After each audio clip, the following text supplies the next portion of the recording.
Yay! All right, everybody. We are getting this party started tonight. Welcome to week 3 of our Focus Forward series. And y'all, I get to share with you tonight something that I am so passionate about because it is something that did not come naturally to me.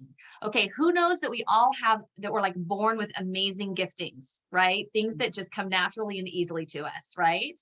Okay. And who knows that we have certain things that we are born without. We all have giftings and strengths that we are born without. And so those are both great. We're born with specific giftings and born without specific giftings. And isn't it neat that God created us that way so that we can be a community? Because if we didn't need each other, if we all were just perfectly self-sufficient, an island, right? No man is an island. Who is it that said that? Who's the famous? It's a famous quote. I don't know if it's Shakespeare. I think it was somebody else, but maybe Socrates. I don't remember. But somebody said, no man is an island. And it's so true because we all have different areas of that, things that come easily to us and things that are a little bit more of a challenge. And so this week, we're going to talk about an area that did not come naturally to me. But here's what's so cool is that as we learn things, we now own them. So when you take the time and the energy and the focus to learn a new skill, once you own that knowledge, like it's yours, right? And so not only do you have that knowledge forever, and right, sometimes we can forget things that we know. Like we may know how to eat really healthy. Does it mean that we always do it? No, not necessarily. But once we've learned how to eat healthy, because that is a learned skill as well, just learning how to eat healthy. That's something that is taught. All right. We learn that. We learn healthy habits and we learn unhealthy habits. But once you learn the healthy habits, even if you don't always follow them, you can go back and you can say, you know what, I do know what to do though.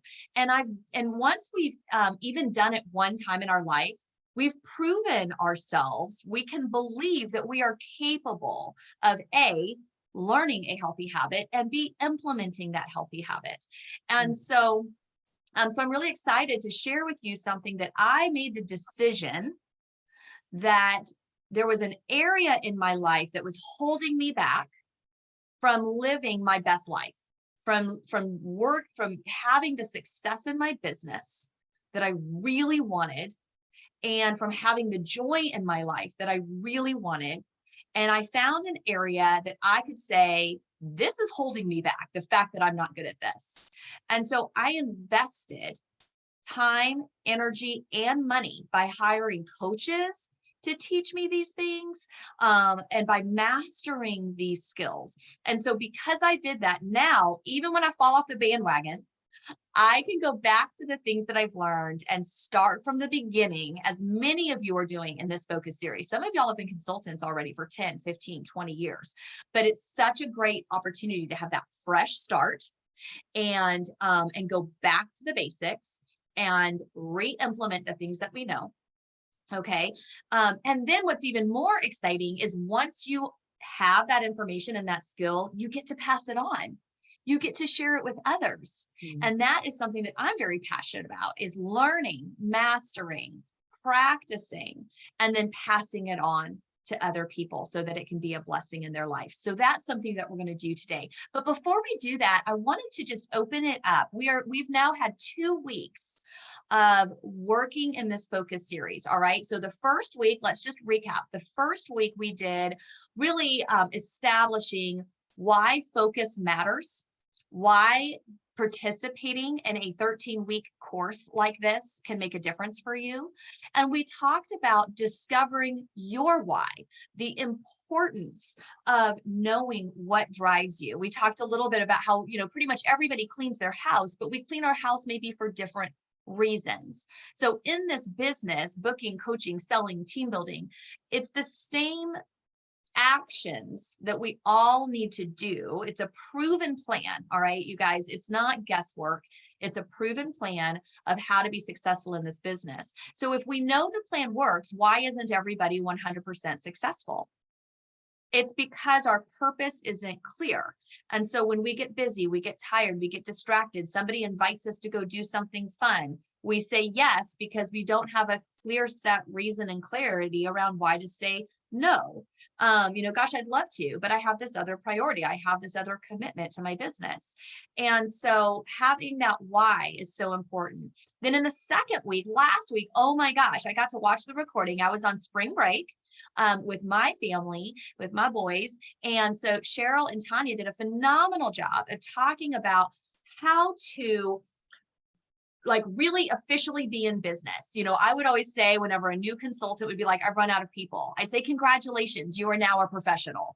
Because no dentist, no restaurant, nobody in business, no home builder, you name a business, nobody can build a truly successful business just on friends and family.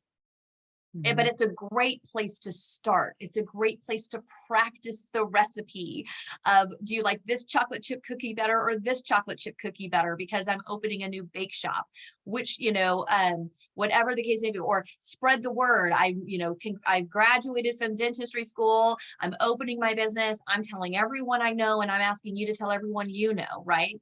And so it's okay that we start there. That's normal. That's great. I love supporting my friends and family in their endeavors, right? And so that's great, but you can't expect to build a wildly successful business on just people that you already know. And in fact, honestly, you guys, it gets way better as soon as you get away from the people that you know. And I know they talked a little bit about that, about the fact that, when they know you as their sister, their daughter, their niece, their whatever, sometimes they don't do it on purpose, that they might blow you off. Like they treat it kind of like a hobby until they see you treat it like a business. They're never going to treat it like a business. And we're actually going to talk a little bit more about this week too. But so Cheryl and Tanya did a great job of showing some different ideas of how to get outside of your immediate sphere of influence so that you can really build the numbers that are going to support the goals that you have set, the financial goals and the growth goals that you've set for your business. So I do want to take a minute to have just a couple of you guys, you ladies, share what is something that you have done or a result that you have seen or a new lesson or skill that you're excited about just already in these first 2 weeks. Just unmute yourself and share with us. Or if you even have a pic, like I said, if you've got like your new facial jars and you want to show them to us, we want to see that, okay? So whoever wants to go first. Kathy, you look like you're ready to say something. Well, first, I was so excited to hear from Jennifer and Joyce, but I'll go first. 2 things. Well, first of all, I have created a list, and that's been beneficial. The second thing that I've always been involved in my Wayland area Chamber of Commerce. However, I have started a group in my area, Wayland area Christian small business owners. And then I just started working on that. And then I joined a Christian women's business group out of Grand Rapids. So we don't meet that often. So I'm not going to get myself in so much that I can't keep up.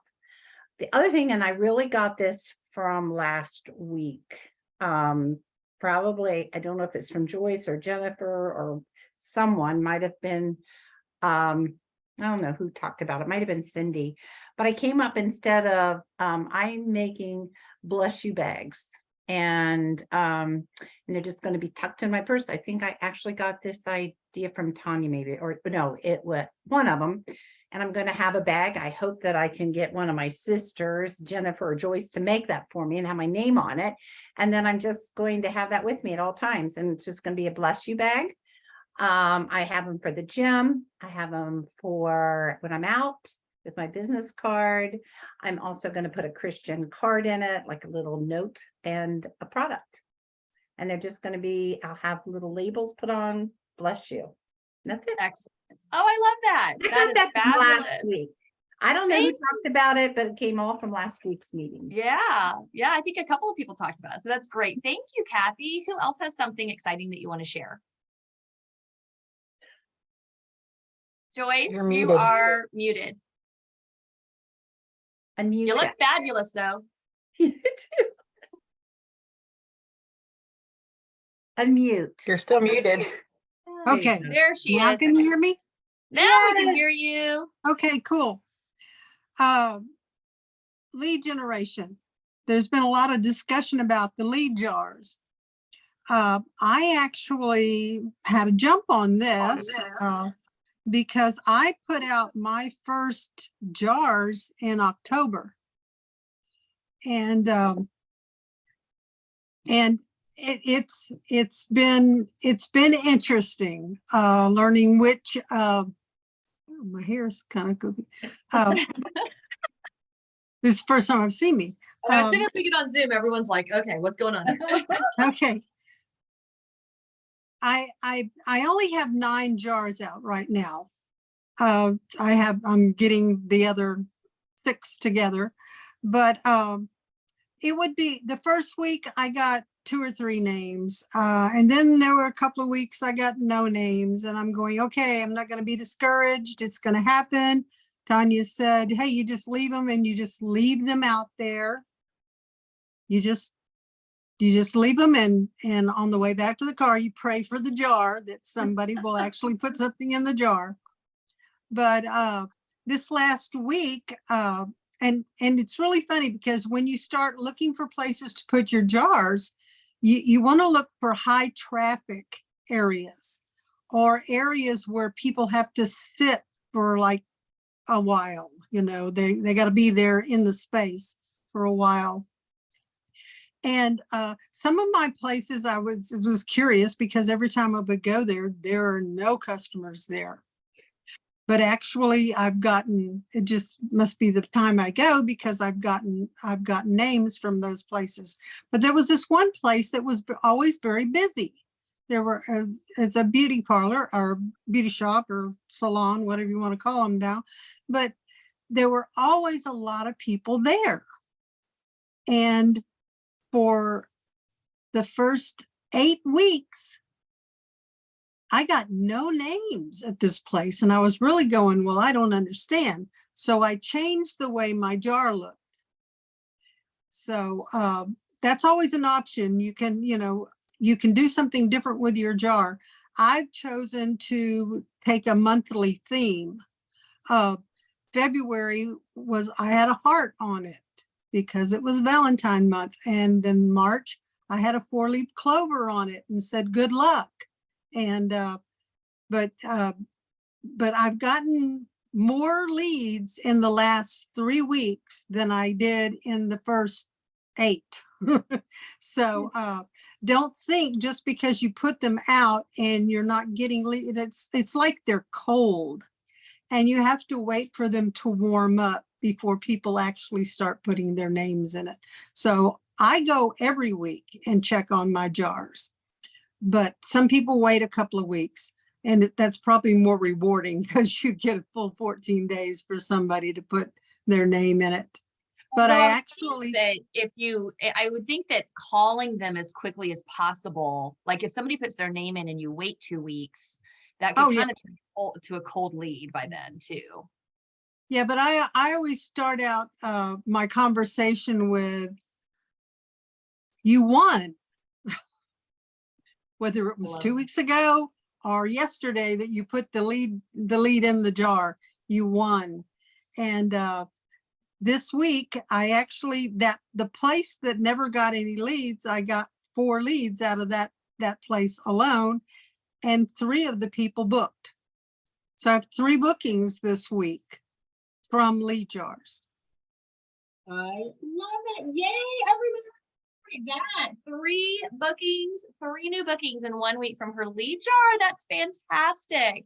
And I love what you said about, okay, wanted to go back. So Kathy, something I heard her say is she's been finding some organizations and groups to join. And this has been something she's been building over the last year and has had great success with. And now she's gotten to the point where she has clarity around something that she really wants and it's not available. So she's starting her own. And I will say that I have reaped wonderful rewards from find a need, fill it, of like something that I needed and my community needed.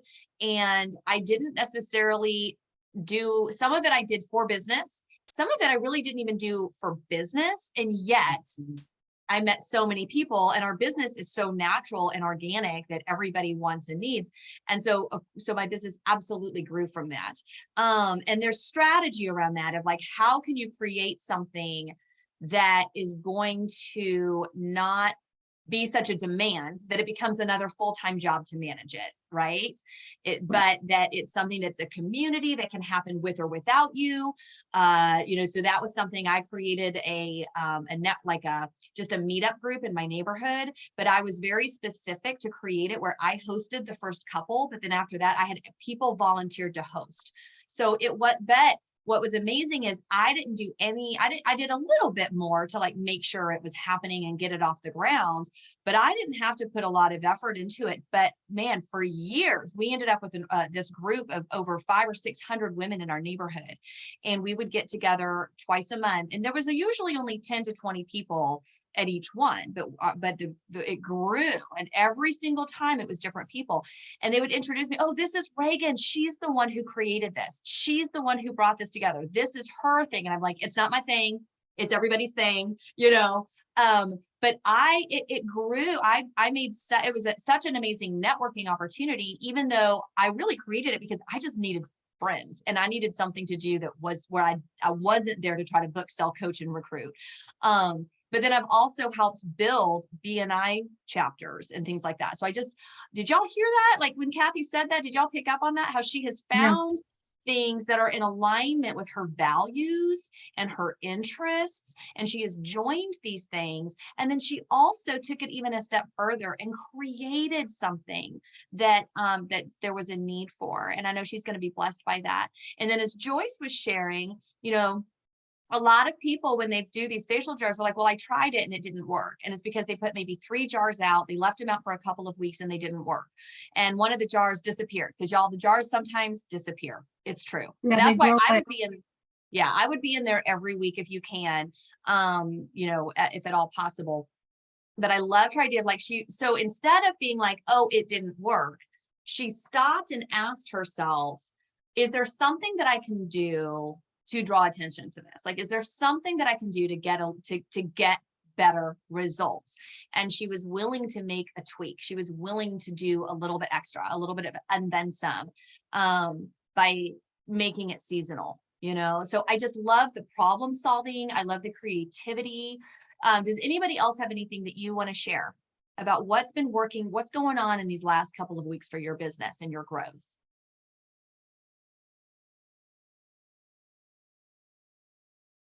Anybody? No? Y'all good? Okay. All right. Well, then we are going to get started on week number 3. And week number 3 is all about designing your life. Designing your life, because y'all, time is our most precious, limited commodity, right? And yet time, every single person on this planet, now, we don't all live the same amount of time, right? But we do all have 24 hours a day, 7 days a week.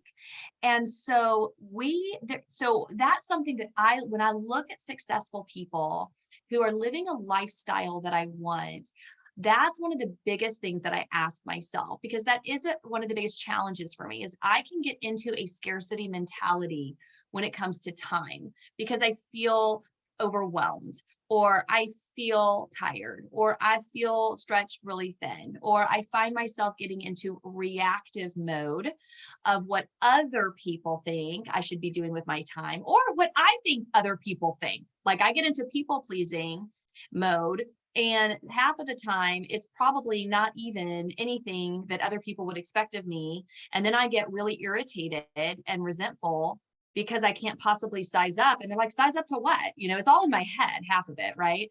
And so designing your life is something that is, I believe, one of the most pivotal things we can do to create happiness, to create a lifestyle of joy. And I want y'all to know, for any of you who don't know me very well, anytime that for me, lifestyle, this is not about lifestyles of the rich and famous. So Craig and I, my husband, we've made a lot of choices over the 15 years that we've been together that were about the lifestyle that we wanted. We wanted the lifestyle of being able to raise our children together. You know, he could have taken jobs where he was gone all the time and made lots of money. And I could have taken different jobs outside of Mary Kay. You know, there's plenty of things other careers I was considering before Mary Kay. And I have other people reach out to me all the time and offer me, you know, jobs and things like that could be very appealing. And yet what draws me and what helped me make the decision in the beginning to be in Mary Kay was because I wanted it all. I wanted upward mobility. I wanted a career. I wanted to be challenged. I wanted to help people. I wanted to be an influencer back before that word was even like a thing, you know, even before Paris Hilton. I wanted to be an influencer, but because I felt called by God to be a positive impact in people's lives in some way, shape, or form. And then I spent, 30 years kind of figuring out what that would look like. And now I'm 44 and I'm still on that journey of, okay, God, I know that this is who you've called me to be. And so what is it you want me to do today? How can I be that person today? And so I'm going to read this to y'all. And even if you know the answer, in the beginning, I don't want you to put it in the chat or say it out loud because some of y'all have heard me read this before, so you already know what it is. And I want to give everyone a chance to really listen to this and think about what it might be, all right? And it's entitled, I Can Change Your Life. I am your constant companion. I am your greatest helper or your heaviest burden. I will push you onward or drag you down to failure. I am completely at your command. Half the things you do, you might as well just turn over to me, and I will be able to do them quickly and correctly. I am easily managed. You must merely be firm with me. Show me exactly how you want something done, and after a few lessons, I will do it automatically. I am the servant of all great individuals, and alas, of all failures as well. I am not a machine, though I work with all the precision of a machine, plus the intelligence of a human. You may run me for profit or run me for ruin. It makes no difference to me. Take me, train me, be firm with me, and I will place the world at your feet. Be easy with me, and I will destroy you. Who am I? I am habit. Habit. And so I will share with you, we did a book club last year called on Atomic Habits, and it was so good. So Atomic Habits by James Clear, really good. So if this is something that really strikes you as an area that you want to focus on over the next few months in your growth, creating designing your life, creating healthy habits. Something that I learned is, for me, it's about rhythm. It's about rhythm, okay? And we all have our own natural rhythms. And so we want to design a life, to design a schedule that works for us, not against us, okay? And so I'm going to just encourage you to take a deep breath, because I do get really excited about this. And I'm going to pull up some notes that I've written about this. Okay. So you do have an opportunity to design your life, to make it whatever you want it to be. You can make it into a beautiful masterpiece that you are proud of and feel good about the path that you are on each day. Do you believe that? By designing a schedule for yourself, you are taking control and being proactive about your destiny rather than letting outside forces designate what you do with your time. Pam Shaw said once I was at this class, it was so powerful. And she said to the class, overwhelmed is where women go to hide. And that got me. Okay, how many of us find ourselves in a place where it's like, I just feel so overwhelmed. I just feel so busy. I heard a few years ago someone say, when the devil can't make you bad, he makes you busy. And I thought, wow, how many opportunities and blessings have I missed? How many times have I not been my best self simply because I was in a place of busyness and rushed and overwhelmed? I am a nicer person. I'm a nicer mother and a nicer wife. I'm nicer when I'm driving to people, when I'm not busy and distracted and rushed and overwhelmed. What a simple, simple tool that the enemy can use to steal our joy. Sometimes we let our schedules get away from us and we lose sight of our goals. When you act with daily discipline and you wake up each morning with a clearly planned day, you will not feel overwhelmed. You will feel empowered and excited about what is ahead of you because you know it is bringing you closer to your goal. We're going to talk about how do you know, okay? So here are some steps to designing your schedule, to being intentional. The first one is take responsibility. You are where you are today because of the choices you have made or have allowed others to make for you. So if your number one excuse is what other people, like I can control me, but I can't control them. That is true. You cannot control the choices that other people make. However, we can control the choices we allow other people to make for us. So even with my kids, you know, I have two boys that are 9 and 12 right now. And so I have been very intentional from the time they're little because I want them to learn little mistakes as much as possible. And I'm and establishing the boundaries that if my child forgets their water bottle, you know, at school, I don't take it to the school. If they forgot their homework, I don't take it to the school. That's their responsibility. And they will need to have whatever consequences, the natural consequences that they have for that action, because, and so that might, sometimes it's a big consequence and sometimes it's not. And I, you know, it's painful, you know, sometimes to see our loved ones have consequences that we know we could fix for them. However, when we rearrange, when we get into reactive mode by rearranging our choices, our schedules, and our priorities, because other people are not willing to have that same level of responsibility, then what I see happening is resentment, frustration, and we are saying yes to their need in that moment, and we are saying no to our long-term why. What is our passion? What is our goal?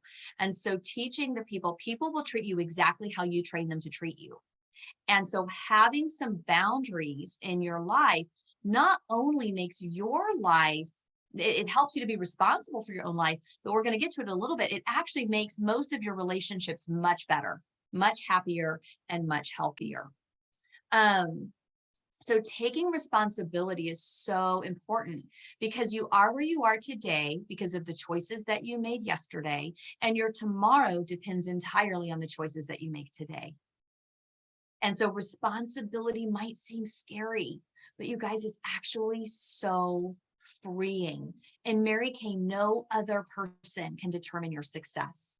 It does not matter who your recruiter is, who your director is, who your national is. That was something that appealed to me so much, was the fact that I could determine my own destiny in Mary Kay. I did not have to wait for someone to quit, retire, or die, or even believe in me in order for me to be successful. It was up to me to get to decide those things and to decide my own timeline and my own level of excellence. Okay, so the next step is, so the first one is take responsibility. The next step is list your priorities. All right, so I want you to take a piece of paper down and I want you to go and make a list of what you would say are the top 5 to 10. Don't worry about doing them in order. You can actually go back and number them. Right now, just write like the 5 to 10 things that are really important to you. 5 to 10 things that are really, really important to you.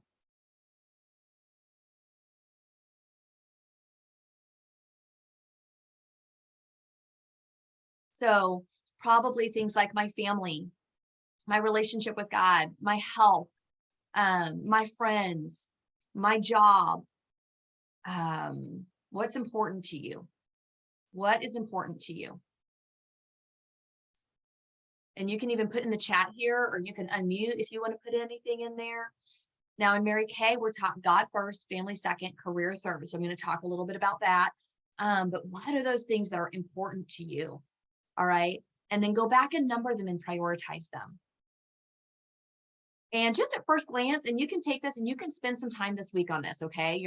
This is something that you're going to spend time on. But, you know, if I were to look at your calendar and your checkbook, would I know what your priorities are? Would I be able to tell you?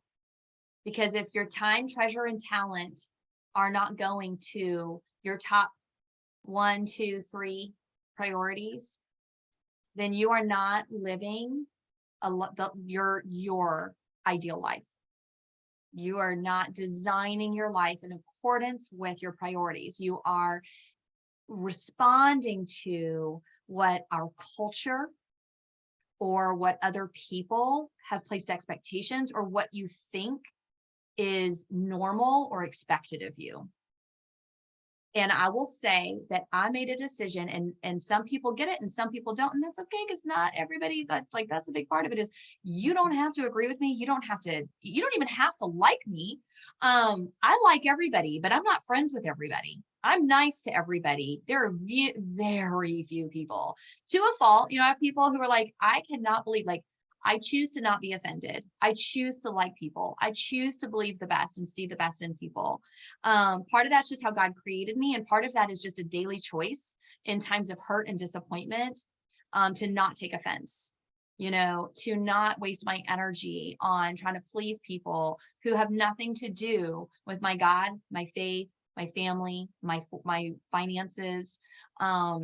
They don't have to agree with me. It's okay. And I don't need to make them understand. It's okay. Even my own parents, that was a big transition in adulthood. Not only did I not have to do what they thought I should do, but also they didn't have to support and agree with what I did. And that's okay. They had that freedom too. That was a big, big step for me, to be able to be okay with them not liking everything that I did, because I wanted to please them. Right. So I was like, I will make you agree with me. I will make you support what I want to do. No, they don't have to. It's okay. So even the people that you love and love you, they don't have to understand and agree with everything that you're doing. It's okay. And so, for me, again, my priorities are God first. And so Sabbath is super important because it is really important to God. The more I study God's word, the more I study the Bible, the Old and the New Testament, the more I realize that was, and still is, really important. He wants us to trust him. And so Sabbath is like tithing with your time. All right. So there's tithing with your money. So are you tithing your time, treasure, talent? Are you giving to, and if you are not a believer in God and Christ, that's, then this can apply differently for you. But for me, that is the most important thing. And so looking at it and saying, how am I giving the time, treasure, and talent that God gives me? How am I giving that back to him, to serve him and to love him and love people? And so Sabbath is something that I really started to implement several years ago. And everyone who knows me, even the people who call and listen to my voicemail, know that I do not work on Sundays. And you know what? There's a lot of ministry in that, and there's a lot of freedom in that, and there's a lot of respect. People are like, wow, I think that's amazing. And it gives me the opportunity to where even my own family members know that if you call or text me on a Sunday, there's a very good chance I'm not even going to see it. My phone is put away. And I will schedule like Facebook posts in our group. I'll schedule, but you'll notice that when I schedule even a post in Facebook, it's pre-scheduled, and it usually has something to do with encouragement and rest, because I don't want to give anybody mixed signals about what I believe is important. And you may have Sabbath on Saturday. You may have it on, we know families, especially like pastors' families, your Sabbath may be on a Monday. It could be, it doesn't have to necessarily be, depending on your faith and your beliefs. But where I'm at is it's just a matter of giving that one day a week to God and trusting him with your time, because that he will give you the time when you are obedient to him, just like he will take care of your finances. And so it's releasing control and trusting him to provide abundance for you. And then after that is really you. Honestly, you are the number one priority, because you are only going to be a great mother, wife, leader, friend when you have your own life in order. So write it down. What issues do you still need to resolve? What issues do you need to resolve? Are you struggling with anxiety, depression, mourning? Are you struggling with anger, worry? Are you struggling? Is there something that you've been avoiding, an issue, a conversation? Maybe learning time management. Maybe you've been avoiding that. Learning financial management, money management. I avoided that for years. Like, what are you avoiding that you need to get together?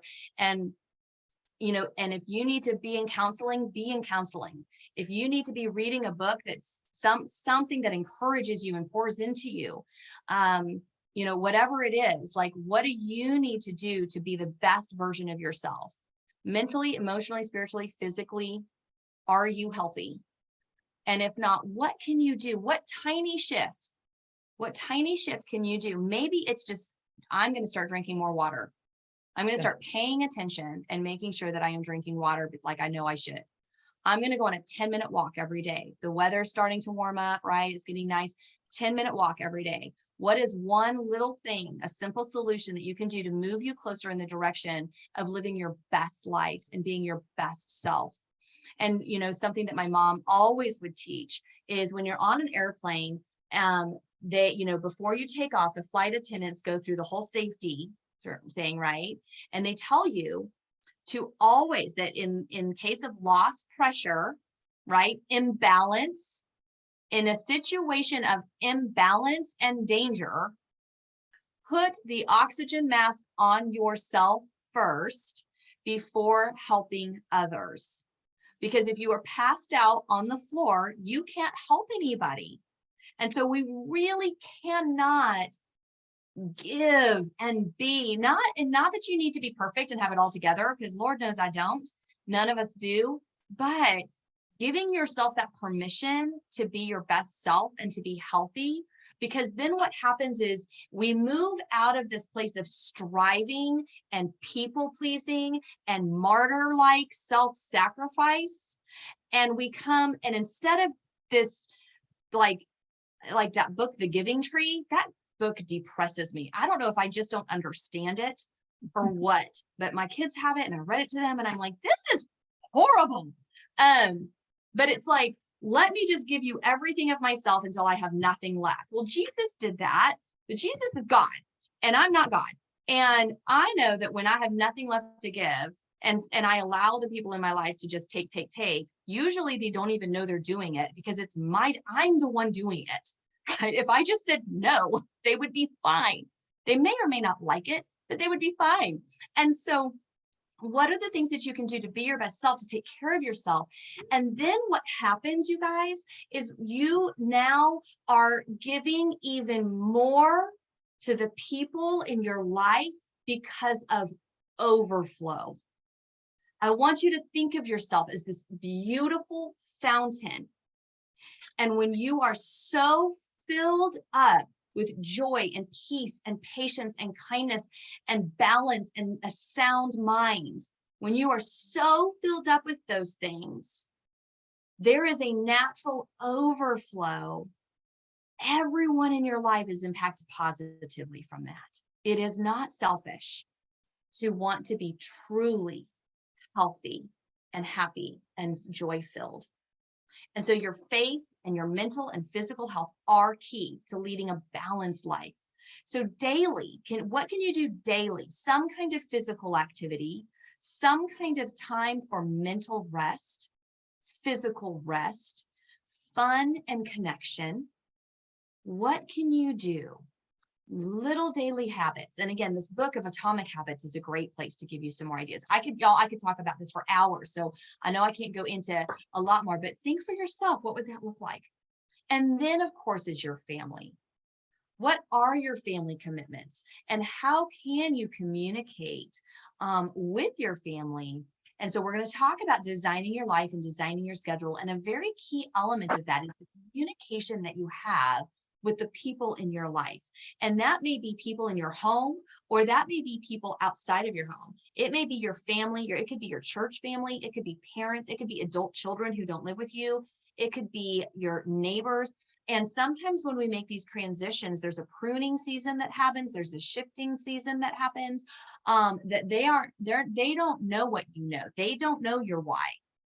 They don't know your passion. They don't know your purpose, and that's okay. But the more that you communicate that, and I'm going to give you a couple of tools of how to do that, the more that they can support you, that they can understand and be excited about it. And so, if somebody asks me to do something and I say, oh gosh, what, I'd love to, but I don't work on Sundays.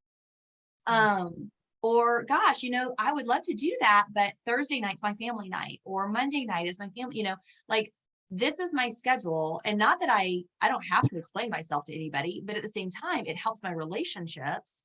Or, when the boy, when one of my kids is like, hey, can we do this? I'm like, gosh, you know what? I'd love to, but I already have a commitment. I'm going to, I have a skincare party that day. Do I schedule my skincare parties around our family life? Yes, to the best of my ability, I do. But they know that Tuesday night is a commitment that I've made. So it doesn't matter what yes, I take the kids on spring break. And that's what's so great about having a team and having that flexibility. But generally speaking, if something's happening on Tuesday night, my family does it without me. And so because I've made that commitment to my business, if I've booked a party and somebody asks me to do something else, I've already made it's a job. If you want to get paid like a job, you have to treat it like a job.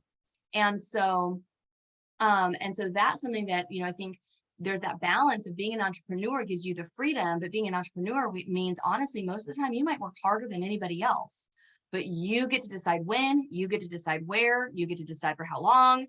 But are you willing to do the hard stuff that other people aren't willing to do? Because if it was easy, we have less than 2% in Mary Kay become sales directors. Less than 2% of consultants in this company become sales directors. And that doesn't mean because it's so hard that nobody can do it. It just means that a huge majority of consultants, and this isn't you because you're here, but a huge majority of people sign up because it's easy, but then they don't ever do anything to actually build a business. And you can have a really successful business in Mary Kay part-time without the responsibilities of the leadership as a director. You can make really good money. You make 50%, y'all, and you can make commissions and you can earn the use of a car part-time. But it just means that you have focus on your work, but you get to design the when and the where and the how, how frequently. And so, one of the things that I've done over the years to make sure that I am putting God first, family second, and career third is that communication with my family and figuring out what is their love language. So if let's say you're married and you're acts of service, okay? And so you feel really, really bad if you schedule a party and you're not there to serve him like a perfect 3-course healthy meal every single night of the week. And so in your mind, you are letting him down and he is super upset and you feel really guilty, and that is affecting your relationships. Maybe you're just not booking any parties at all, or you're limiting yourself to booking the parties only on the night that he's bowling. And then you feel really resentful because you would be successful in Mary Kay if you could do more parties, but you can't do more parties because your husband wants dinner on the table every night. Well, what if your husband doesn't give diddly squat about having that dinner on the table every night? What if his love language is simply quality time and he just wants you to sit and watch football with him on Sunday? And you're running around like a chicken with your head cut off every Sunday because that's your day that you're doing laundry and you're doing the groceries and you're cooking the meal and you're doing the meal prep and you're running your business and you're doing all these other things because it's Sunday and Sunday's the only day that you can do it. Do you see what I'm saying? So we can actually expend a lot of energy loving people in the way that actually is not what matters to them. So you can read the book, The 5 Love Languages. There's another book that's actually The 5 Love Languages for Children, like kind of discovering your children. So if you've got young children, it helps you to see, like, based on the things that they do and say, what their love language is. And so this will help your relationships with everyone in your life, your parents, your friends. Understanding their love language will actually have a very positive impact on all of your relationships, but it will also free you up from putting like tons of energy into things that are not giving the results that you think that they're giving. Because what you want is for that person to feel loved by you. And you might be doing all the things that you think that are what you would want, but they don't even care about that. Okay, so you can release it. You can let it go. Does that give anyone have like an aha moment right there? Like, oh my gosh, I put so much time into it and I don't even know if that's what matters to them. I've never even asked them. That's huge, because luckily I have a very low maintenance husband. I raised him up right when we were dating. I made sure those expectations were really low. On terms of, he did not marry June Cleaver. Thank God he was okay with that. So, but I know I know it's important to him. And I do try to make sure, that is in the schedule. And of course, all three, my husband and both of my kids, have like completely different love languages. So then there's that. Is figuring that out. But I get to be so intentional with my time with each of them. And so that really does free up my schedule, and it frees up the guilt, and it makes them feel loved and seen and cared for. And so here's another thing. Okay, so now we've got your career. So not necessarily your job. What do you really want in life? Maybe you have a job that you're super passionate about, and Mary Kay is actually a way for you to continue doing that. We have a lot of women in Mary Kay who love their job, but they need more money. They don't want to quit their job. They're passionate about their job, but they need more money. So Mary Kay is a way for them to continue to do something that they love. For others, Mary Kay is a way for them to get out of the job. Okay, so here's the deal. How can you honor the commitment of the job that you're in, and yet stop it at the point where you are giving more and above and beyond because it's what's expected of you? It's really more than what you are committed to or you are being paid for, but it's a comfort zone. And so you are not putting the energy into growing your own empire because you are working for somebody else and building their empire. Where can you draw that line? So if you are paid to do a job from 9 to 5, I would never suggest that you not do the best job you can, because we are called to be honoring of the commitments that we have made in life. Okay. However, if it is a 9 to 5 job and somehow you have gotten pulled into this trap of checking emails and responding to text messages all hours of the day and night and on the weekends, maybe that is a boundary that you can find a shift in. Have that communication with who it needs to be, because you now have another job, your Mary Kay business, that you want to build, and you have to carve out time. That time has to come from somewhere, right? Now, a lot of the time can come just from things that honestly, like TV, we have a lot more time than we think that we do. We have a lot more time than we think that we do. The average person, I think it's like, oh my gosh, it's like 9 hours a day on their phones, 9 hours a day on your phone. And that apparently the study is not including work on your phone. Like, that's not work email. Okay. 9 hours a day. Okay. So we did, take responsibility, get clear about your priorities. Now decide on your goal. Decide. So we discovered your why. What do you want? So in the Google Doc, you guys answer, like, what is your goal? What do you want in your business? This is, again, something that can be evolving and growing. What is the why behind the goal? What is it? Why is that really important to you? All right. So the why is the vision and the dream and the driving force. The goal is something that is measurable. So you've probably heard of SMART goals.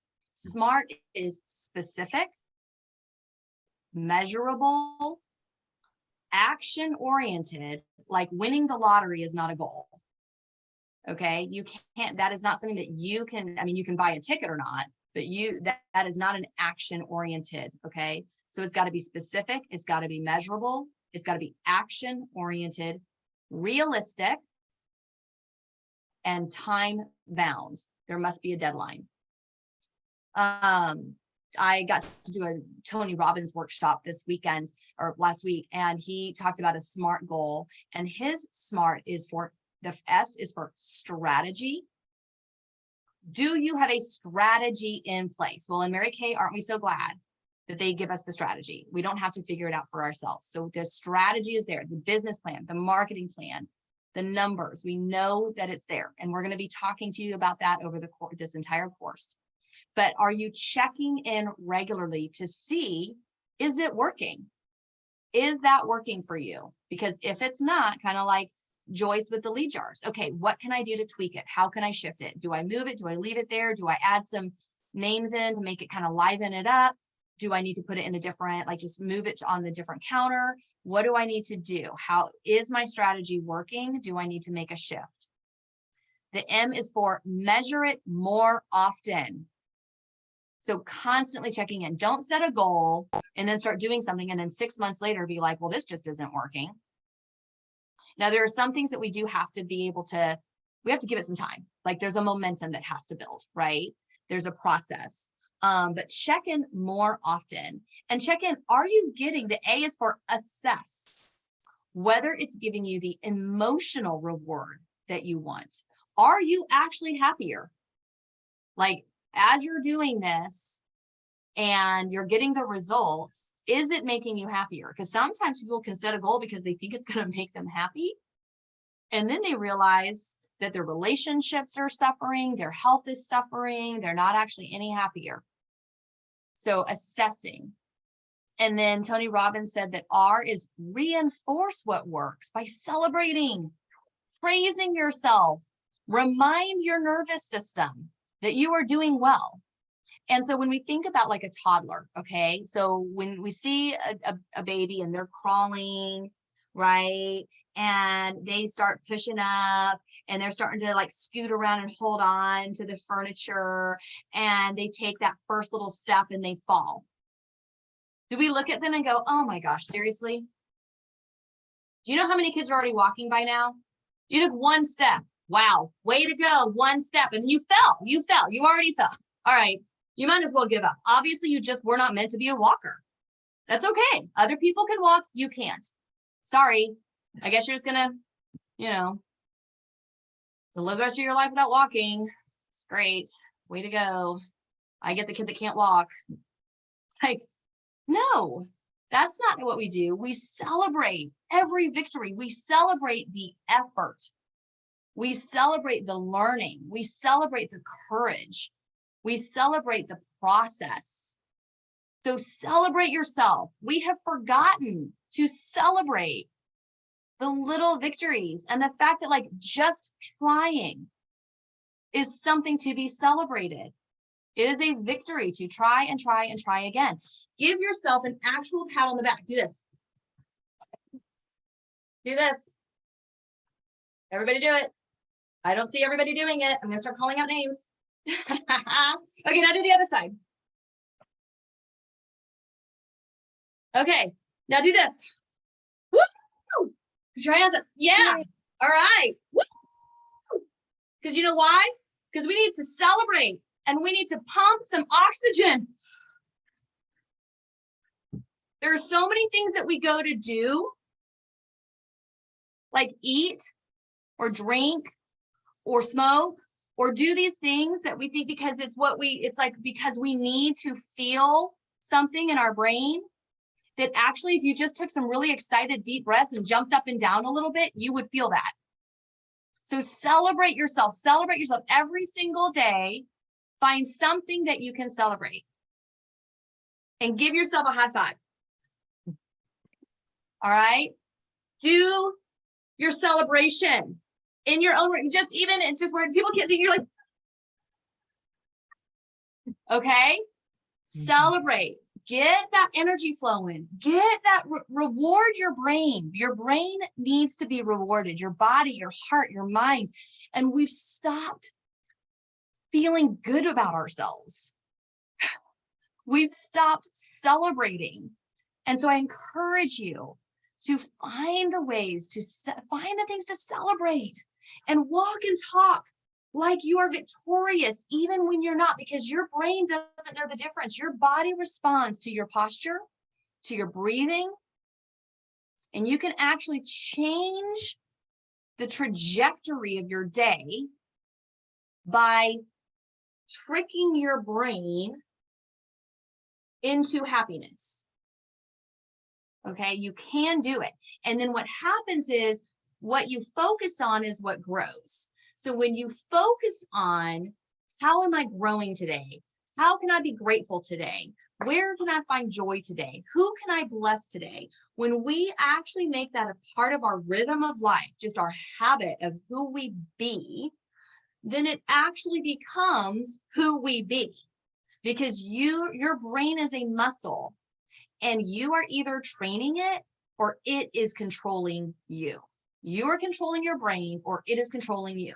And so something that I have said many, many times is I 100% believe in brainwashing. So what are you washing your brain with? You get to decide that. And so that's one of the habit stackings that I did, even as a new consultant, determined to be a red jacket, determined to get into DIQ, is my 45-minute commute each way, every single morning on the way to work, I was listening to Mary Kay trainings. That now all you have to do is pull up InTouch on your phone and go to MKU and play it. I had tapes, then I had CDs. Then I got cars that didn't even play my CDs. I was so mad. But and so that was my morning. And then on the way home was phone calls. That's when I was checking in. I was calling, I was confirming my hostesses. I was checking in with my customers, they're 2 + 2 + 2. I was calling my new team members, seeing how they're doing. Do you have any questions? So I stacked that time. I used that time. And my 30-minute lunch break, also, I did 30 minutes to eat and go to the bathroom and 30 minutes to do something for my business. That was usually also doing like phone calls. Okay. And so something on my checklist or going out and putting out a jar, during my lunch break. Things like that. So I did stack my time even when I had a full-time job with a 45-minute commute each way. All right. And so the T is for SMART with Tony Robbins is take new action and keep going. So we're building. So if you already have your 100 contacts, then you're like, it's the next thing, the next thing, the next thing. All right. So you're building into that new action. And then plan. So you decide on your goal, now plan. And he did talk about that strategy, right? So without a goal and a plan, you won't know where you're going or when you got there. How can you celebrate when you never know that you reached a goal because you never set a goal? And so plan with the end in mind. Start with the year and then break it into the quarter and then the month, the week, and then the day. And that's a great coaching call to have with your director of what is your goal? What is your why? And how can you break that down into measurable pieces that will work for you? Because if you have a goal, let's say you have a goal to be a director in a year. Well, first of all, it doesn't take a year to become a director. So you might even want to consider 6 months, but let's say you set the goal to be a director in a year. Okay. Well, so then what does that look like per quarter? And how can you break that down? And then you can look at it and say, is this doable? Am I really willing? Like, it sounds like a great idea, but am I actually willing and able to do what it's going to take? Because if you're not willing and able, it's healthier and more productive to be honest with yourself and shift the goal. Maybe you don't want to be full-time, Mary Kay. Maybe you want to be part-time. So don't set the goal of directorship because it's what you think you should want, right? Or maybe you, and honestly, if you really want to be a director, you can be a director in 6 months from nothing. You can sign your agreement and be a director debuting on stage in 6 months. All right. And so I did it in 3. 4 really. I did 1 to get into DIQ and 3 to finish. And now back then, nobody was doing it in 1 or 2 months. It wasn't even heard of, or else I probably would have done it in 1 or 2, but nobody did that back then. And I'm not like a high achiever.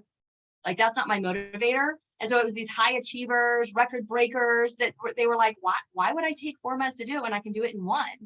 And so I did it in 3 because that back then that was like impressive and I wanted to be impressive. And I didn't want to go in the 4th month because people go inactive after 3 months, right? They go in 4th month is inactive. And so that was just, to me, that was just strategy. That was just smart. And I listened to my national, who was my mom, and she told me, get it done in 3. I was like, okay, so that's what I did. And so make sure that your plan and your commitment are in alignment, that your goal and your plan and your commitment, make sure they're in alignment, okay? Or else that just leads to frustration and confusion. And so now we want you to work smart, work with your priorities, and you will have balance. Work smart, not hard. Work with your priorities. So again, making Sabbath a non-negotiable for me, making my good solid morning routine a non-negotiable for me. Also working with just my rhythms of when I'm at my best. I think I come back to that in a minute, but work from discipline, not emotion. So do what you don't want to do when you don't want to do it for a short period of time, and you will get to do what you want to do for the rest of your life. All right, so are you willing to be inconvenienced? Are you willing to do things that are uncomfortable? Are you willing to not go to, everything that you're invited to do or asked to do? Are you willing to say no to some things so that you can say yes forever? I do have a lot of freedom now because even when I was single, I wasn't married and I didn't have kids, I said no to a lot of things during a season of life so that I could say yes to my life, my lifestyle forever. And I could choose who I was marrying. I could choose, the lifestyle that we were going to have and how we were going to raise our kids. And I make sacrifices with my business in order to put my kids first when they're needed.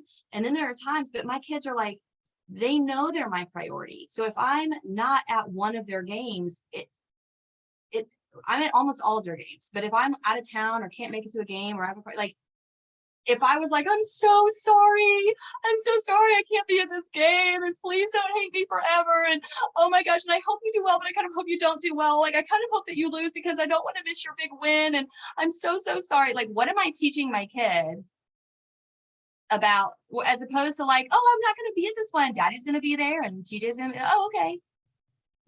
They would only be devastated if I told them to be devastated. It doesn't occur to them to be devastated because we have a really good, healthy life and they know that they're my priority. So I don't have to be there every second. I don't have to be the only person taking care of them to be their mama. And they're so happy and confident and independent. And my husband is too. Like when I travel for Mary Kay, I don't get a call 3 times a day of my husband asking me where something is or what to do because that's just, he knows, he's their parent, he lives here, he knows where things are. And so empowering the people in my life to not need me, I think is one of the greatest gifts that I can give them. I am empowering the people in my life, and that includes my consultants, my unit. I empower the people in my life to know that they don't need me to be successful. And and same thing with my family. And that doesn't mean that I don't do things for them. I do. I'm actually a 2 on the Enneagram. Love and service is my number one form of being.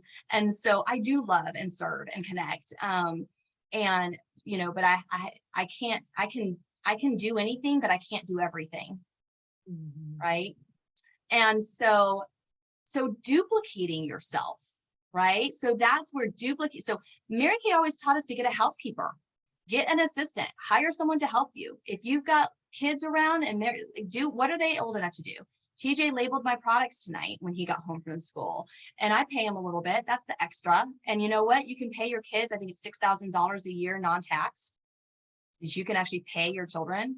And so, there are and he's 12 and he is a planner. So he is already deciding what car he's going to drive and where he's going to go to college. and all of those things. And so he has a savings account, he has a checking account, and that's just how, but he's also a spender and he is bougie. I am not.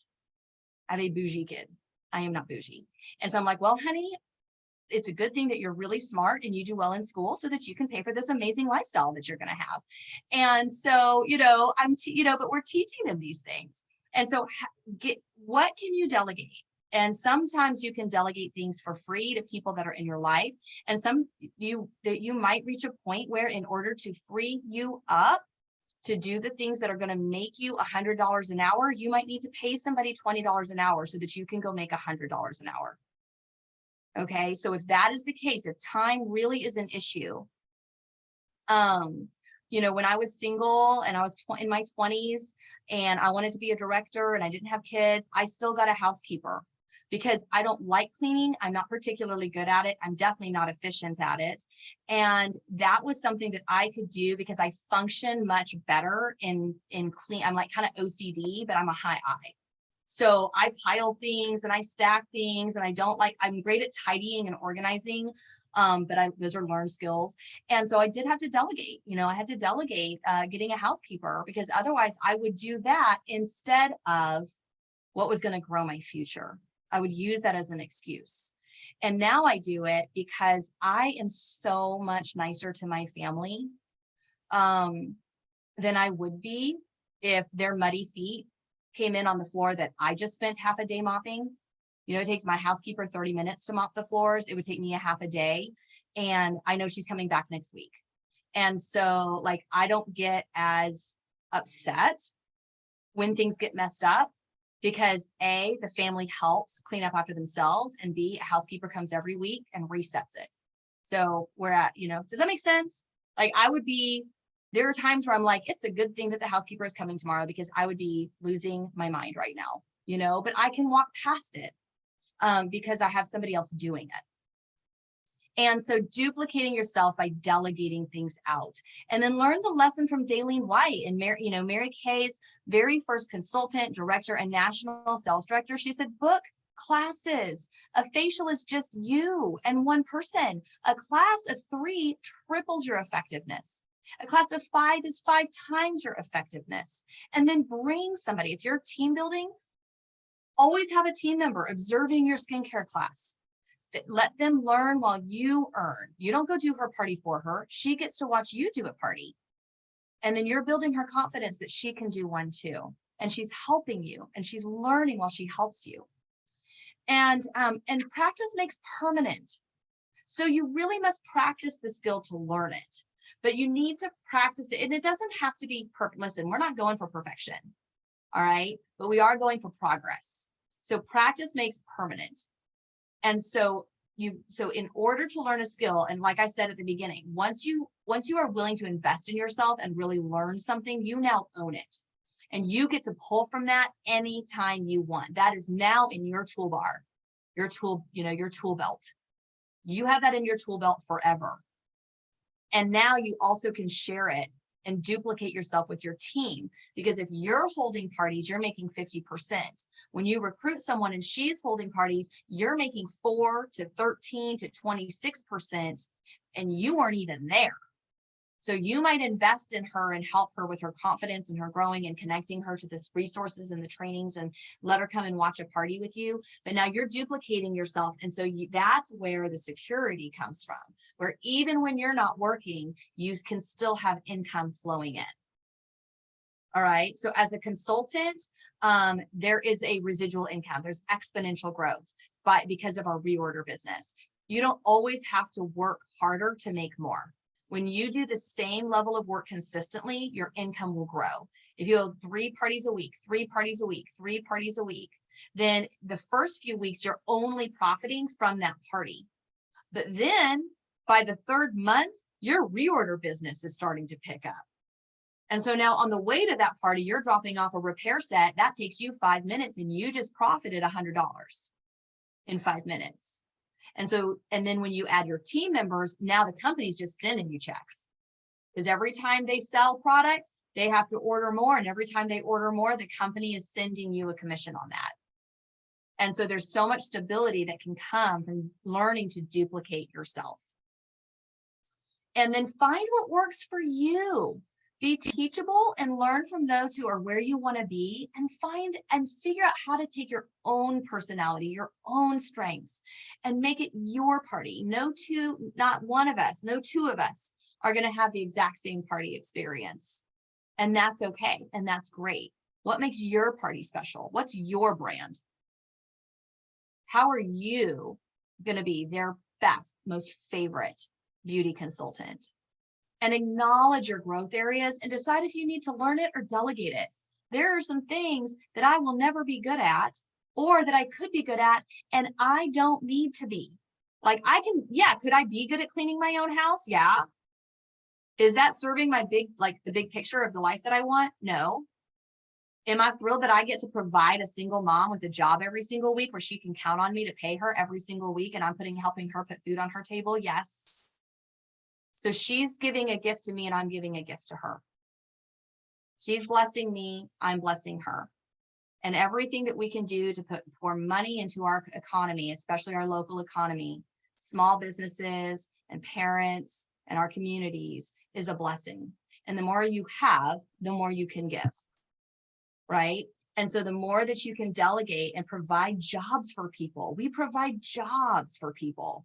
I have like 6 different people who work for me on some way or another. And that's not even including our garbage guy and our mailman, but like people that I actually employ and pay every single month for some service that they provide for me. And so I am pumping money into other people's homes. And I'm so grateful for the freedom to do that and to delegate the things that I'm not very good at, or I just don't want to do. And listen to your coach. Your director wants you to succeed. I promise. She's a director because she has been there and she can get you there too. So she does know what she's talking about, and she does want you to succeed. And so taking anything that she says, even if it's like, I don't want to do that, even just taking it and saying, okay, you know what? I'm really going to think about that. Thank you. Like, I will take that into consideration. And then you put it through the God filter of, does this make sense for me and where I am in my goals? Or is this just how she achieved it? Because, my mom and I are very different. My mom is national sales director. She was number 9 in the entire country when she retired. She achieved success very differently than I did. And I spent a lot of time wanting to be coachable and wanting to honor her and do what she told me to do. But there were some times that honestly, I would have done better if I had been able to find a way earlier to honor her and be coachable and respectful, but also put it through my God filter of, is that true for me? Is that am I working in my superpowers, or am I trying to function in my mom's superpowers? Because we're so different. And so it's okay for you to have that clarity around who you are and how you want to work and what you want to do, and still be coachable. Does that make sense? And still be willing to let her speak truth into your life and maybe even stretch you out of your comfort zone. And then another thing, so we've got to recap, we have take responsibility, be clear about your priorities, decide your goal, plan, work smart, and persist without exception. Persist without exception. That means never, ever, ever quit. Winston Churchill, never, ever, ever quit. Persist without exception. What others take as stumbling blocks, you can simply use as stepping stones. When you see a big obstacle, do you choose to see it as this big, heavy rock on top of you? Or can you choose to rise above it, stand on top of it, and see how it's giving you a bigger view? See how it's helping you to step up to the next thing, because every obstacle, every failure, every frustration, every single one is an opportunity to learn and to grow. It really is. How can I learn? How can I grow? What is this experience teaching me about myself, about my business, about whatever? And trust your compass. Trust your compass. Your why is what gives you the focus. It's what gives you the destination. It's what gives you your compass. And so I want to share a story with you. How many of you guys have seen the first Pirates of the Caribbean? Pirates of the Caribbean, so good. All right. And it's the Black Pearl. They're on the ship, the Black Pearl. And it's Captain Sparrow, the pirate, and he's got that compass. And so towards the later in the movie, he and the British soldiers are enemies, right? And at the end, they have to come together because the British soldiers need Jack Sparrow to take them to somewhere, to rescue the thing, the person, the people, the gold, whatever it was. I don't remember, but they needed him. All right. And his Black Pearl and his compass, or actually maybe they were trying to find the Black Pearl. I don't remember. They're trying to find something. So they're on the ship together. All right. And the waves are crashing. How many of you ever feel like you have had a crystal clear vision of something, but then it was like you were on a boat and then the waves started to come and you're like, I see it. I don't see it. I see it. I can see it. Oh, I don't see it. It's possible. It's not really there. It was a figment of my imagination. How many of you had that crystal clear vision and then you started to doubt yourself if that vision was ever even real in the first place, that belief, that goal, that determination, because the storms came in? Okay, so I think that it takes a certain level of faith to be able to know that you saw what you think you saw. If you set that goal, if you have that dream in your heart, God gave it to you and you had that moment, that crystal clear moment, not of like, oh, that would be nice, but I want it, I see it, I got to have it, I can do it, I will do it. And you had that moment. So the trick is when the waves come and it's not crystal clear in front of you, you still believe that you saw what you saw and nobody else can tell you otherwise. No one can say there's not really land there, you're imagining it. No, I saw what I saw. Okay, so it takes a certain level of determination and commitment. All right, so here they are, they're on the ship, the waves are crashing, and here's Jack Sparrow, and he's got his compass, and he's all over the place, and he's guiding the ship, and then one of the British soldiers says, what are we doing? We can't trust him. He's a pirate. Look at him. His compass doesn't even point north. And the other guy looks over at him as one of the other pirates, and he goes, that's because he's not going north. Y'all, it's okay if your compass is not pointing where everybody's compass. Do you want to end up where most of the world is? Like, I don't. Reality is where other people choose to live. Settling for a life that is about striving and struggling and performance and people pleasing and less than, excellence. Like that's not the kind of life that I want to live. So that means that I'm going to be going against the norm sometimes, in fact, probably most of the time. And other people think that that's dangerous. Other people, even the people who love you, might want to protect you and explain to you that you are off course.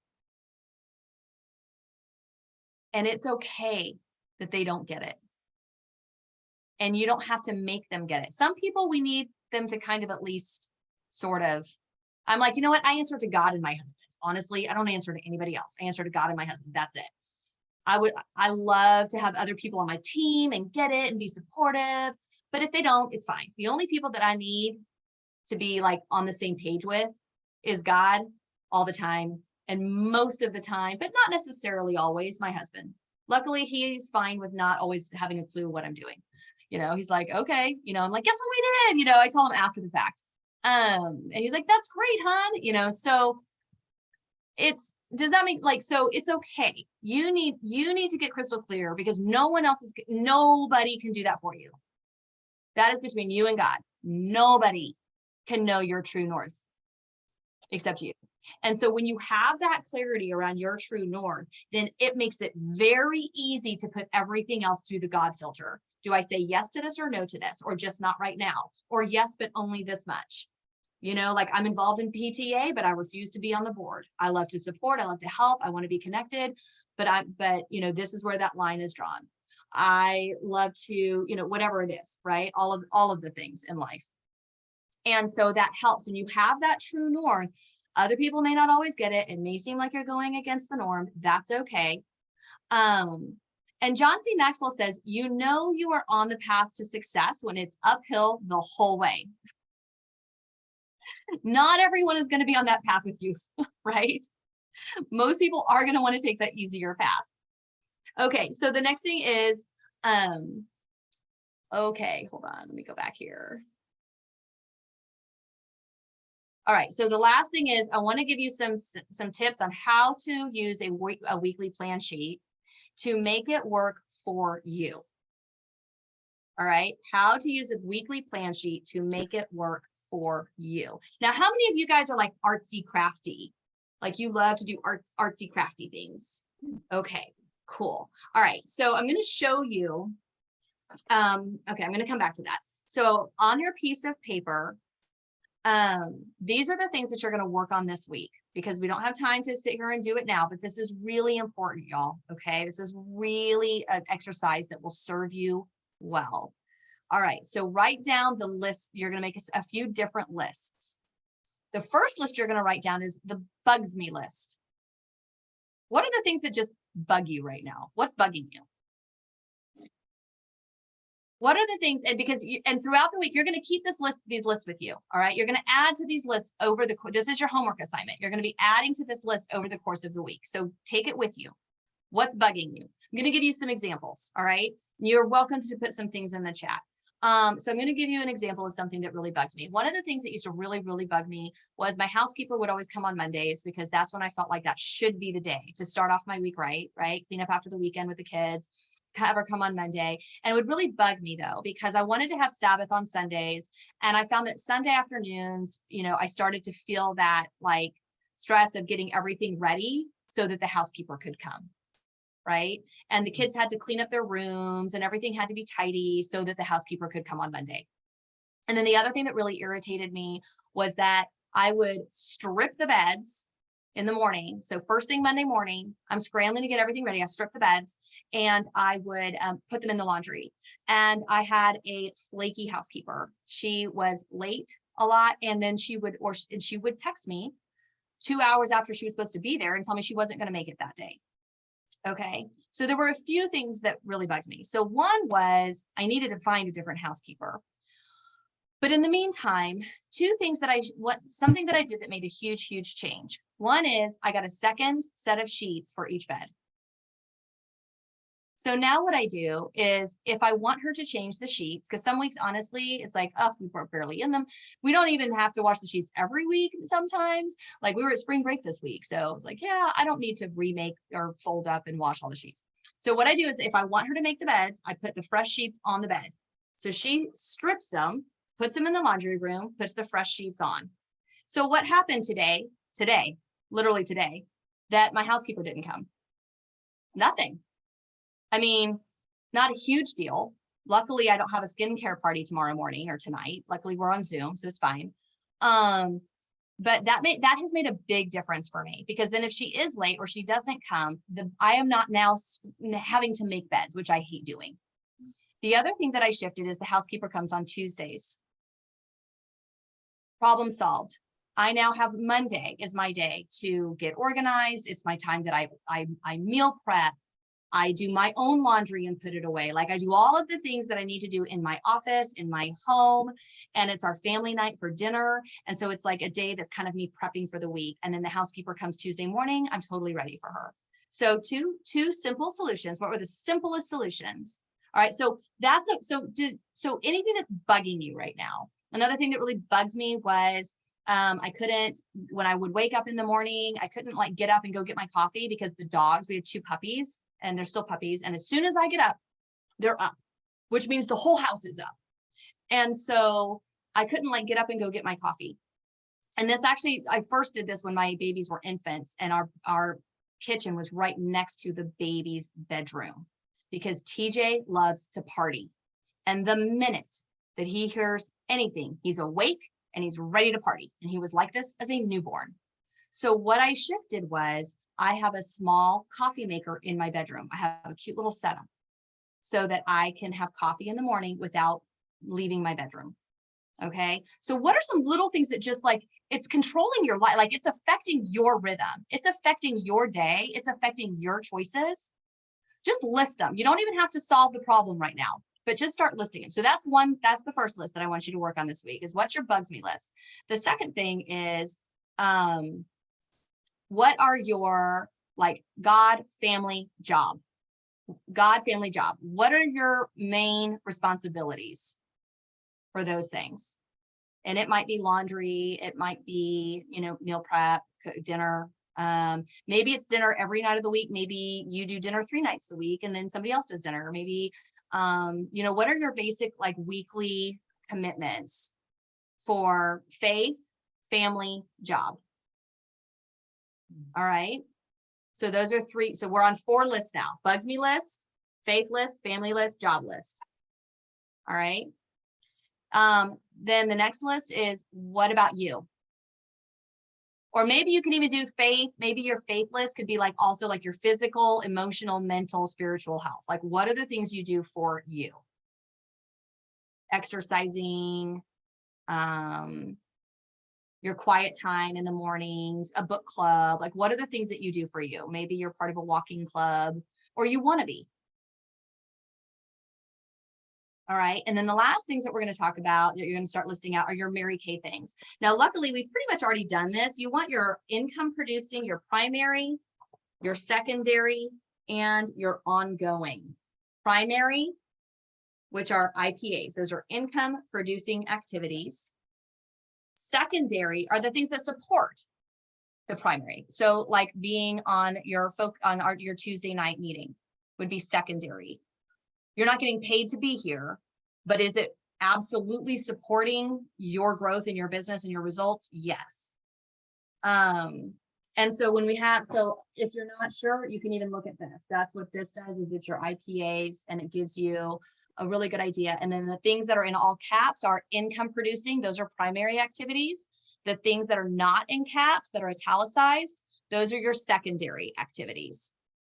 And then you have ongoing, which is things like inventory, filing, just filing your receipts, you know, just that ongoing check-in, you know, putting labels on your products. These are things that need to be done. Most of these are probably things that you don't need to be the one to do, but they are ongoing activities that they need to get done because you're a business and businesses have to file, you know, like we have to manage our receipts and, you know, things like that. Okay, so now I want to share with you a little, I'm going to finish with some information about time blocking. So this is where it can kind of get fun if you're like super creative and clever and you like, and you're artistic. So here is my weekly plan sheet I've been working on. And actually what I'll do is I'm going to do a screen share and I'm going to show you.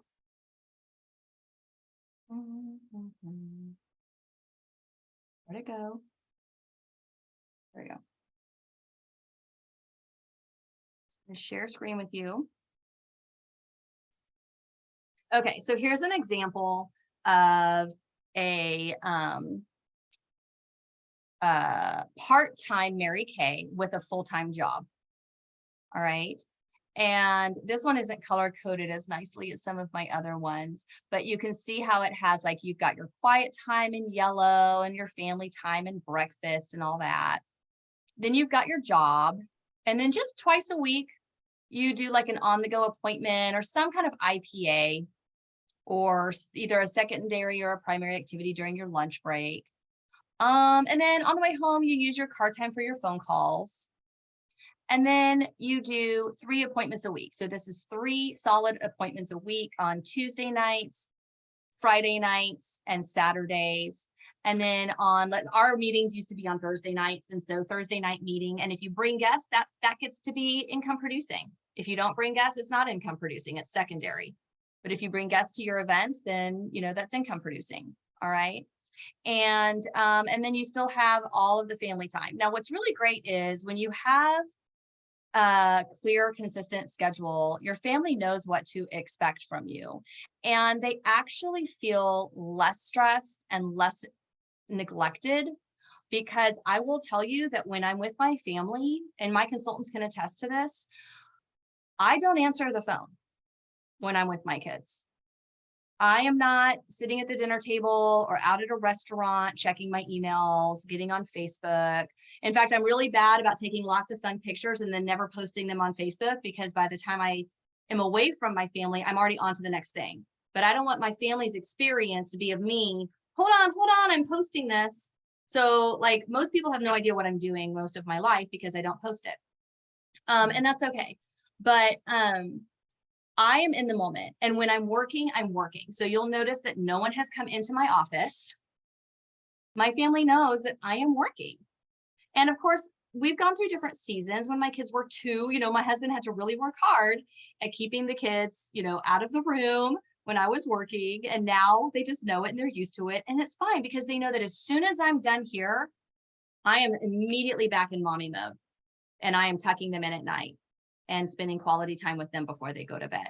And if I was at a skincare party, I probably wouldn't be home until after Craig had already tucked them in. I would see them in the morning. And so being in that moment, so when you have that time carved out, and here's the thing that's great too, is that when you know that you do laundry, let's say like I do my laundry on Mondays. So I don't think about it any other day of the week.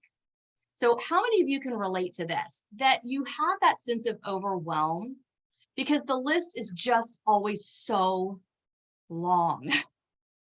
The to-do list is just always there. And as soon as you do it, you're adding 3 more things. So what has really helped me over the years is by creating these time blocks, I have so much more clarity and balance, because I know it's going to get done because I scheduled it. So I don't need to think about it any other day of the week, because I do laundry on Mondays and I know it's going to get done because I've carved time out for that. Now I've had to shift. I will say that I have had to shift because I'm trying to pull up my other schedule. So every 3 months, I pretty much have to redo my weekly plan sheet, because our family schedule changes, because the boys' activities change, because we do different things when, my Mary Kay schedule changes. It's very seasonal. And so every 3 months, I have to stop and take a look and see. And so like, for example, now Luke he does baseball. I have to do Luke's laundry on a different day than I used to, because he's wearing his uniforms and they have to be cleaned for the next time. And so I had to make a shift in when his laundry gets done. And so what I was going to tell you is, if you're one of those fun, like artsy people, is you can actually, you take a weekly plan sheet, you look at that list of all the things you need to do. All right. And you can think of these as blocks of time. So literally like children's blocks. So if you've ever done like interior design where you take manipulatives, so you do the 2-scale measurement of the sofa and you move it around the room to see how you want it to fit best. So if you know that you are committed to holding 3 skincare parties a week, and those are maybe 3-hour chunks of time, because it's, the party is 2 hours, but you want to give yourself time to like get there, clean up, whatever. So I always like to give myself a 3-hour chunk for an actual party of 5 or more. If it's a facial, I only need an hour, right? But, or if they're coming to me, I only need 2. So I can actually take that. So let's say that I hold my skincare parties on Tuesdays and Thursdays, right? Well, my son has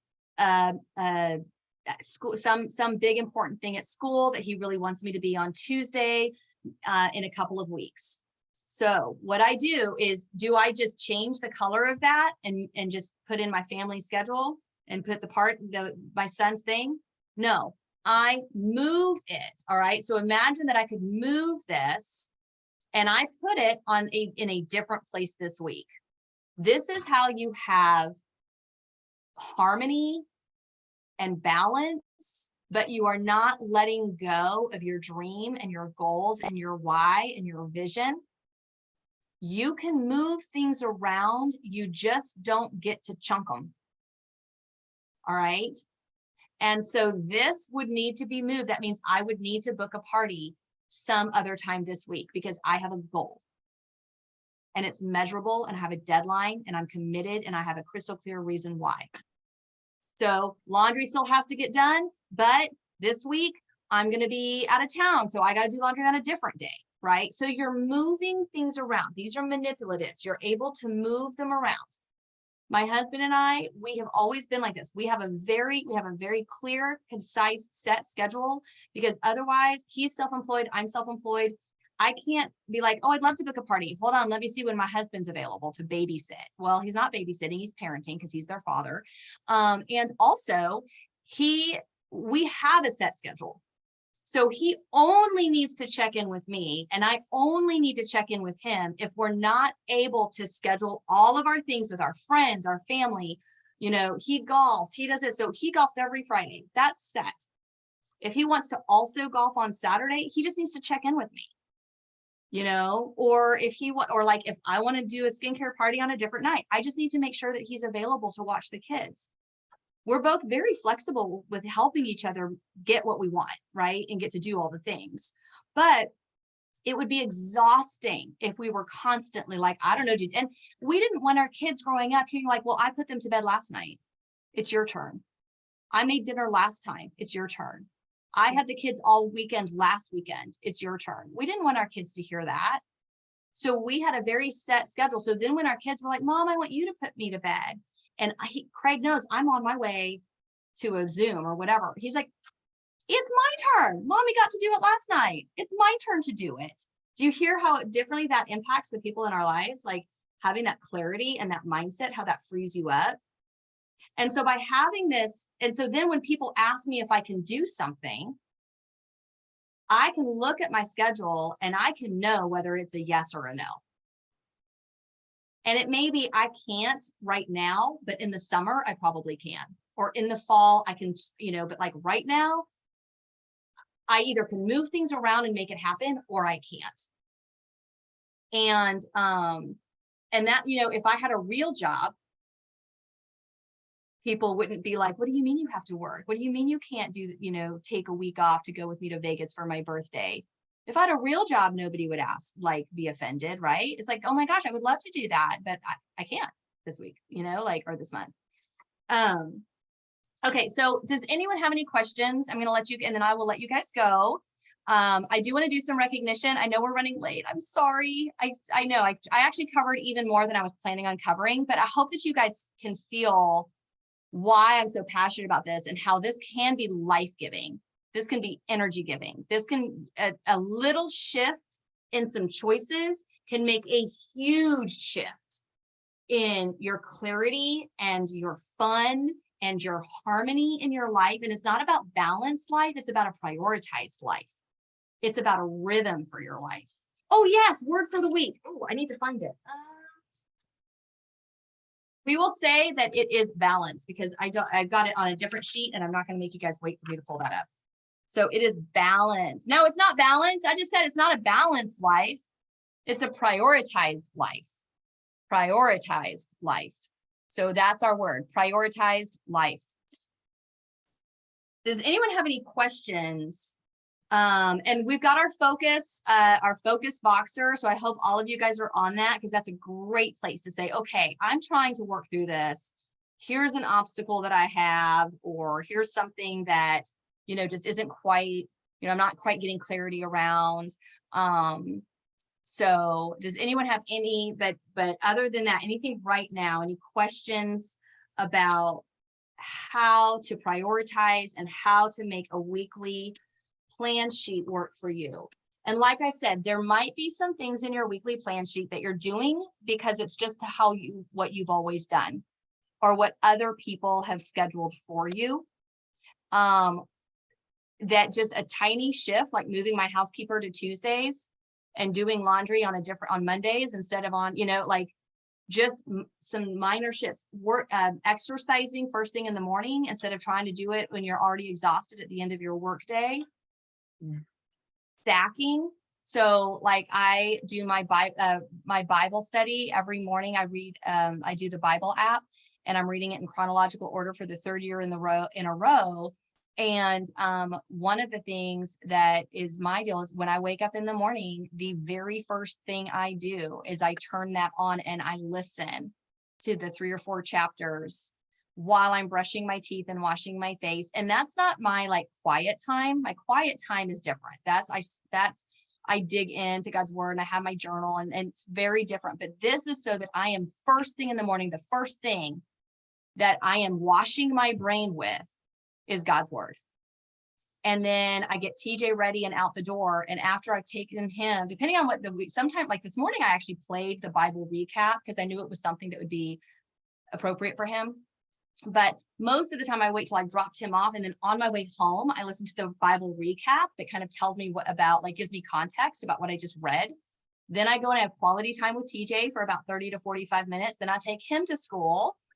And then after that, so it's like these are my rhythms. So what are your rhythms and what are some really good healthy habits that are maybe simple solutions to stack some things to add more of the good stuff in your life? I want you to be thinking about that. Great. Any questions, my friends? So good. Okay, so the weekly assignment is work on those lists that I gave you of the activities and then create your schedule. And you can pick your own colors, but I've got it like my quiet time and personal time is blue, family time is purple, IPA time is green for money, secondary MK meetings and all that is pink for Mary Kay Pink.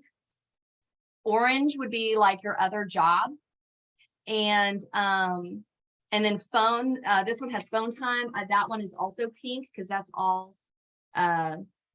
there. And then my personal time is yellow. So when I exercise, when I run my errands, when I get my car washed, when I go to the chiropractor, all of that is yellow. So that's how I color code it, but you can do it in whatever way it makes sense for you. Awesome. Okay, my friends. So let me stop the recording real quick and then I'm going to do some recognition. I want to recognize those of you who did your homework and some great weekly accomplishment sheets this week.